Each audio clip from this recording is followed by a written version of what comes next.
Well, good morning and welcome to another week on my allotment. And I hope you can hear me, the wind is raging out there. It's a foul morning, foul. And the rain has been lashing now for Thursday, Friday, Saturday, about 5 days I think. Heavy rain.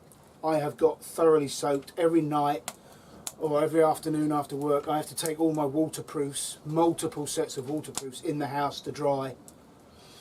And of course they're rather musty, shall we say. Cheryl's none too pleased because it makes the kitchen stink, but I can't help. And my boots are drenched through. Anyway, that's my cross to bear at work. I'd still much rather be out in foul weather than indoors. I do pity people who have to work indoors. I couldn't do it. But I've got all day up here today. It's Sunday again. And I think rather uniquely, I'm rather looking forward, and I'm saying this rather tongue-in-cheek, to next weekend when I will be able to break the law twice. Because currently Wales is in lockdown and I live about half a k inside Wales and my allotment's in England. So this morning, I don't know, about 5:30, I drove out of Wales in the dark, which is against the law, and I drove into England where there's no lockdown. But of course come Thursday the stupidity spreads again and we go back into lockdown in England. So when I come up here next weekend, I shall break the law to come out of Wales and break the law to go into England. And I'm going to continue to break the law, and I'm sure some of you will disagree with that, and that's your right. But I refuse to be locked in my house, and this madness will only end when the people say, that's it, I've had enough. I watched a clip on YouTube of Neil Oliver being interviewed, and for those that don't know, Neil Oliver is a historian and an archaeologist by trade who helps co-present the programme Coast. Fascinating guy, quite an intellectual, excuse me, and he likened this current situation to the First World War trench battles, where the generals, unbelievably, and you may or may not know this, the generals that made all the decisions strategically never visited the trenches. They stayed back in their headquarters, and it was only after the ceasefire at the end of the war that they went forward and saw the utter carnage that their policies had led to. And year after year, the Somme, Passchendaele and all those other campaigns where hundreds of thousands of men were slaughtered getting out of the trenches and marching forward into the machine guns, every month they came up with the same strategy and thousands of men died needlessly, and they just simply couldn't think of anything else. And it took 3 years of entrenched warfare and thousands of unfortunate men's deaths and misery before they said, you know what, this isn't working, we need to do something different. And I thought that was a wonderful analogy, as tragic as both these stories are. The government thinks locking people up again and reintroducing the misery, the utter poverty, the anxiety, the depression, the suicide. Anyway, that's not why you've come here. So I shall continue to break the law. I went down, my wife and I went to see my mum on her 80th, sorry, no, it was my dad's birthday last weekend. He was 83. And we had a lovely day with both of them, and they were thrilled to see us because they're not getting much company at the moment. So that was worth its weight in gold for both of us. And next weekend is my mum's 80th. Happy birthday in advance, Mum. And we shall go to see her for that birthday. And they can stuff their laws because some things are more important. Anyway, was that a rant? I've got all day up the allotment. I'm thrilled to be here. The kettle's boiling. The fire's been on for well over an hour and a half now. So what am I doing? Right, well, I've got some very clear objectives today. The first one is all those blackberry bushes that form a very thick hedge between my lower plot and the golf driving range building. You know, obviously blackberries grow on the current year's growth. So everything that produced fruit this year, all the canes, and it's very, very thick, and it's undergrown with nettles, so I'm going to have a fun hour there. All those old canes have got to come out to make room for the new growth. So that's my first and primary objective.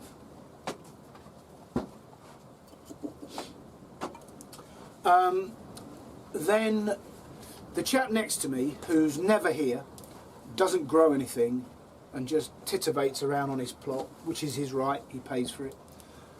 In the summer, the only thing he did on his plot was he dug a foot deep ditch around his plot. It's effectively a moat. Whereas my ditch goes around, down past Melvin's plot and out onto the field below, his is simply a circular ditch. And because our plots are on a very slight slope, guess what? His trench has filled up with water and is now running out over this overspill onto my path at the bottom of my allotment. So thanks, mate. So I've got to dig another ditch on my plot at the bottom to run that water away. That's a bit of life, really, isn't it? Some people just don't think. Actually, some people, rather than not thinking, they just don't care. And others are left to pick up the pieces and deal with it. So that's a second job. And Cheryl wants some parsnips, some Brussels sprouts. Oh blimey, what else did she say? Carrots. So I've got to take those home. God help me if I forget. I'll have to come back. And yes, and the third and final job is, you know, I've got the two beds at the bottom. One grew pumpkins and one grew butternut squash. Well, the pumpkin bed is now cleared, dug over. I've put some really good uncomposted compost in there, if you know what I mean.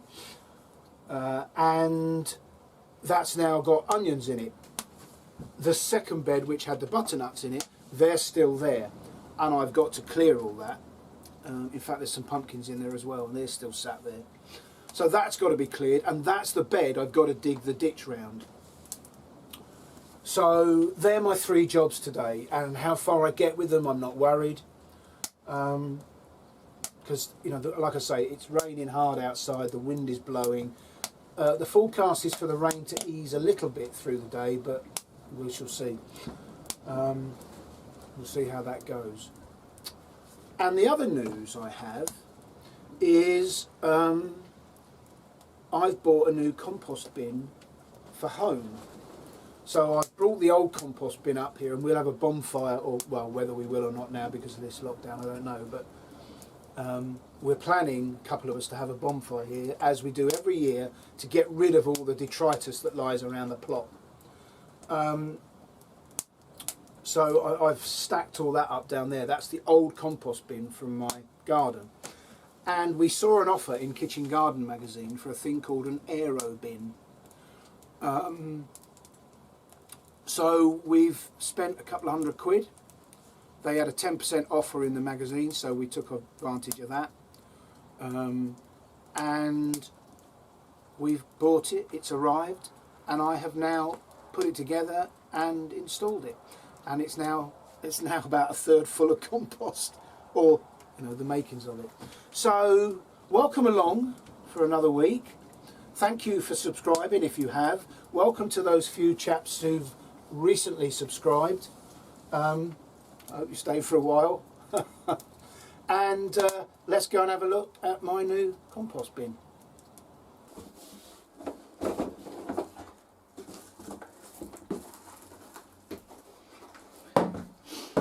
So this is the base, and that section there is a small tank.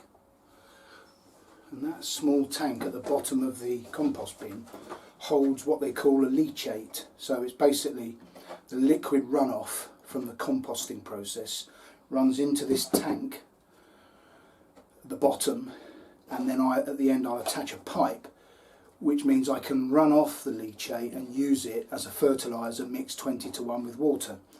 A really clever little innovation. If it works, we shall see.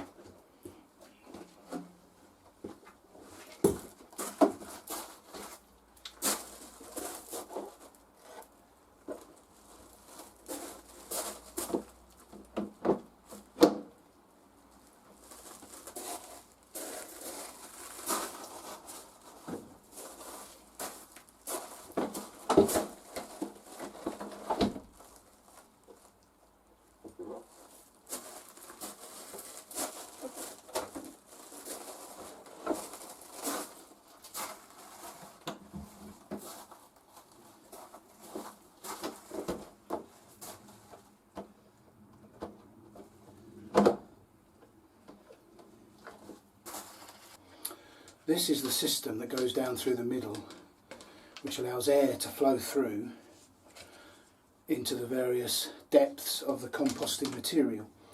And because it's flared, this upside down cone, obviously the compost can't get up inside and block the air, which strikes me as quite a clever idea. Well, please excuse the noise from next door. We have an unemployed jazz musician.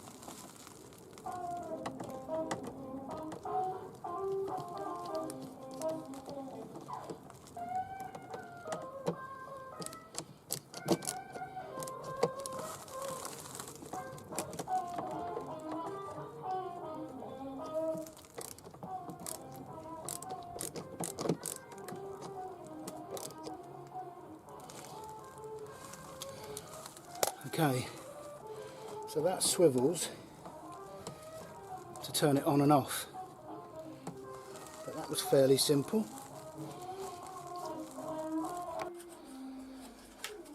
It would be so nice if you could learn to play a proper tune.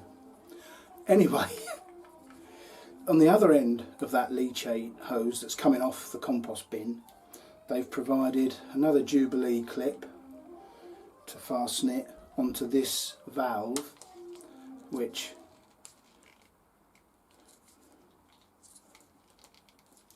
you'd like to think would turn, but doesn't appear to. But of course I can turn it off at the bin, and then there's a valve there with a thread and the end that you fit to your bottle or the container you're going to keep the leachate in. They have even provided PTFE tape to get a good seal between these two. They really have thought this through. It's very, I'm impressed.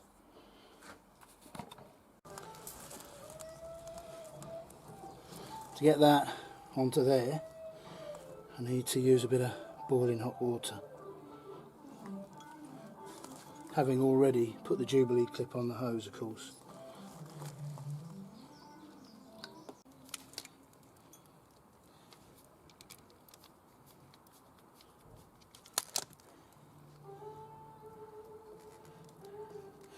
Don't need to put music over my videos with him next door, do I?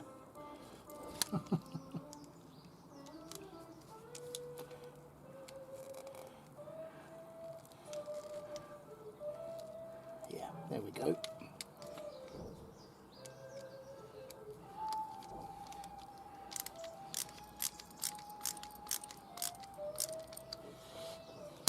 Job's a good one.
taken me about 15 minutes, but it's complete.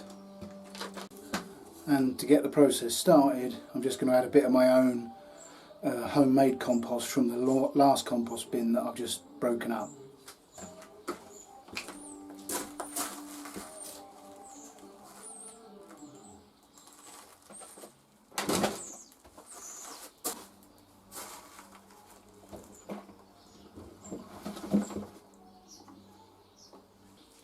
Well, that took about 20 minutes to put up, even with the filming. So first impressions, very easy to follow instructions. It's a very simple assembly. It seems well made, it seems durable, and we shall see. The airflow system is novel. I've not seen that in another compost bin. So it's up. I've got quite a bit of stuff in it already, and in a couple of months' time, maybe just after Christmas, I'll do a review of it in more depth to tell you how. I mean, you know, the proof is in the pudding, isn't it? Let's see if it makes decent compost. So let's go back to the allotment. So yeah, like I say, I'll do a review of that in a few months' time. And if anybody's interested in looking at it, it's from a company called Original Organics. There's a few things on YouTube of people putting them together and commenting on them if you're interested. We shall see. The jury's out. And although it's now daylight, it's still very dark, hence the lamp. And I thought I'd do a few quite interesting facts. So if I struggle a bit, please excuse me, but it's still amazingly dark, even though it's daylight. I might have to lean the book towards the door. The world's largest cruise ship is 5 times the size of the Titanic, and God only knows when it'll ever have passengers again. Lightning storms are twice as likely in shipping lanes as in the rest of the ocean. Why? Is that because the ships are there to see them? I don't know. The number of people killed by lightning today is 1/10 of what it was in the 1940s. Only 139 cars were produced by the US during the Second World War. In 1820s Manhattan, there was 1 pig for every 5 humans. No problem getting a bacon sandwich then. In 1839, that might be 1889. In 1889, Henry Bliss became the first American pedestrian to be killed by a car. And on that quite interesting fact, I remember going to a National Trust property near Tunbridge Wells, which is in the southeast of England, and they had the story of the first speeding ticket issued to a car, and I can't remember what year, but the speeding ticket was issued by a policeman riding a bicycle. And I've got a feeling, I might be wrong on this, but I've got a feeling that the car was ticketed for speeding and the speed was recorded as 6 miles per hour. Oh, how times have changed. Yeah, a speeding ticket issued by a policeman on a bicycle. You couldn't write it. The man who invented one-way streets, roundabouts, taxi stands and stop signs never learnt to drive. That explains a few things. French people are 19 times less likely to wait for the green man than Japanese people. According to research by North Korea, the world's 2nd happiest country is North Korea. The demilitarised zone between North and South Korea is home to 5,097 different species. Insects make up 72% of all animals, but only 2% of endangered species. Until the 19th century, Primrose Hill in London was inhabited by wolves. New York City controls its rat problem by giving them the menopause. Here's a really interesting fact that says so much about life. In 1902, after the French colonial government in Hanoi offered 1 cent for every rat's tail, enterprising Vietnamese started rat farms to earn the bounty. So, not unlike the situation in this country today, where the people who sit in their ivory towers make laws and think that that will solve a problem. By the time the law filters down to the bottom, somebody has worked out a way around it and to use that law for exactly the opposite reason it was intended. It's just so typical of people who make laws and people who break them. Anyway, that's enough of that. I really ought to, I mean, I've been here 2 hours now, and I really ought to go and do some work. I mean, I have unloaded my van. I've brought up some more compost, which I'm going to put around my rhubarb. Didn't mention that in my jobs, did I? So, yeah, I'm going to go and do that, I think. Although the kettle's boiling, so I might, yeah, I'll have a brew first. First thing I should report really is that my flood defences appear to have worked. This time last year we'd had the same amount of rain and this end of the plot was completely underwater. But here we are at the bottom end of the plot, the lower end, and everything is absolutely fine. I've had a walk around the whole site and other people's plots are flooded, but mine isn't. The only thing I have to report, sort of in a negative way, is if you look at this bed here, there's a couple of little puddles. Well, when you think last year where I'm stood now my feet would have been underwater, that's really not too much to complain about, and that is simply because that's one of the beds that I haven't built up. So I'm very happy with the way the plot is coping with the water. And if I show you down here what I'm talking about with next door's plot, you can't really see it, but there's a ditch. I'm not going to put my foot in it because I'll go all the way up to my middle shin, but the ditch is full and it's now flowing out across and into my plot here around the rhubarb. Now at the moment it's not too bad, but it's only, what is it, the 1st of November today? So it's early days as far as the winter and the weather is concerned. So I still think I'm going to dig a ditch, and it'll go around this plot here and it'll connect up with the ditch that goes over there and down into the lower field. So a bit of work to be done there. And so here's what I was talking about in the shed. That's the old pumpkin bed, raised, manured and onions put in. And this is the mirror image bed, and I've got to do the same here. So a lot of work to be done. And there's the rhubarb that needs manuring.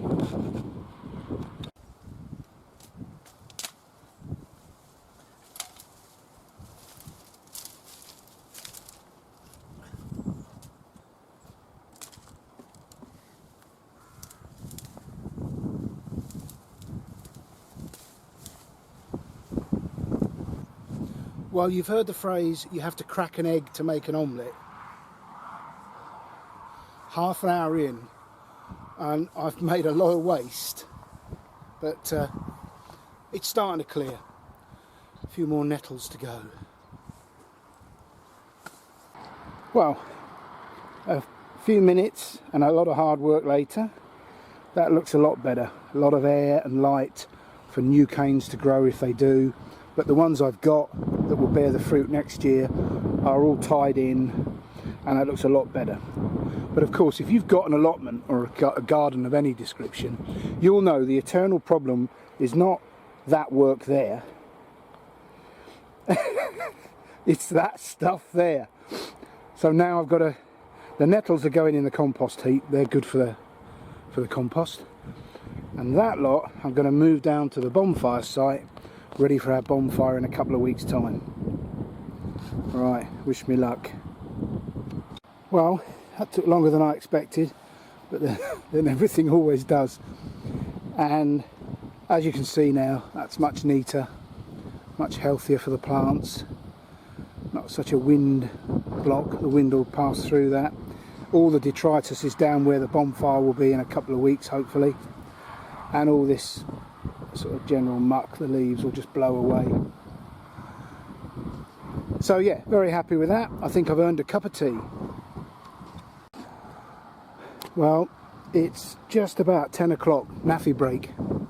The compost piles are filling up,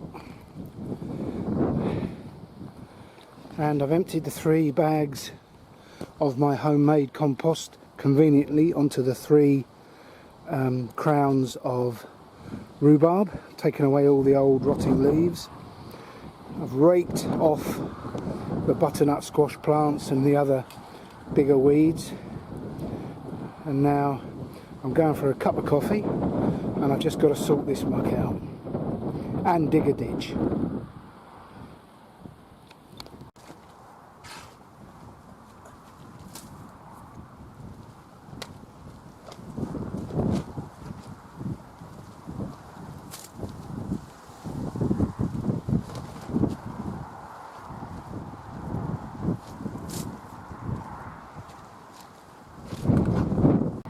Well, almost dead on midday.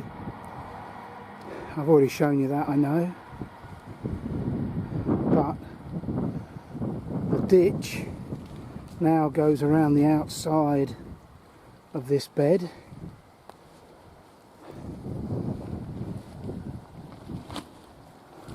The rhubarb is mulched, and I've weeded and dug over as much of this as I can. I've just got to wait for the bonfire to get rid of all this stuff, and then I can finish off the bed and think about getting some rotted manure or whatever on that bed. So that's all my 3 jobs for today done by midday. I think I'm going to spend an hour or so now just importing a bit more chippings to raise this, because there's a real damp patch just here, and that's all a bit soft. So that's what I'm going to do for another hour or 2, just to finish off my time on the plot, with maybe another couple of brews interspersed. Well, a modest harvest for 2, but again, if you grow vegetables yourself, you will know the thrill of pulling out a root vegetable to find what's beneath, and it's in such good condition. Yeah, very happy. The Brussels sprouts are superb, and more importantly than how they look, this year all our vegetables taste fantastic. So very happy with that. That's our tea for tonight, salted with a few Sarpomira potatoes that are being stored in the garage. Well, I'm going to call it a day. So it's mid-afternoon. I've done everything I wanted to, and I've done a little bit more. Very pleased with my day, and overall, as I've said before, and one of my subscribers commented that I'm well ahead of where I was last year. I'm really pleased that, having walked around the plot and seen how waterlogged the site is, all of my paths are firm. There's no real flooding in the beds. There's a couple of little puddles, but you know, you'd expect that after 4 or 5 days of heavy rain. So yeah, I'm very happy with the way the plot is. We're still picking produce. We're still eating my own produce for most of our meals. That is either, you know, overwintering here now or is in the freezers at home. So the plot's going well, and I'm still enjoying it. So if you've made it this far, well done. Thanks for joining me, and all being well, I shall see you next weekend. Take care. Bye for now.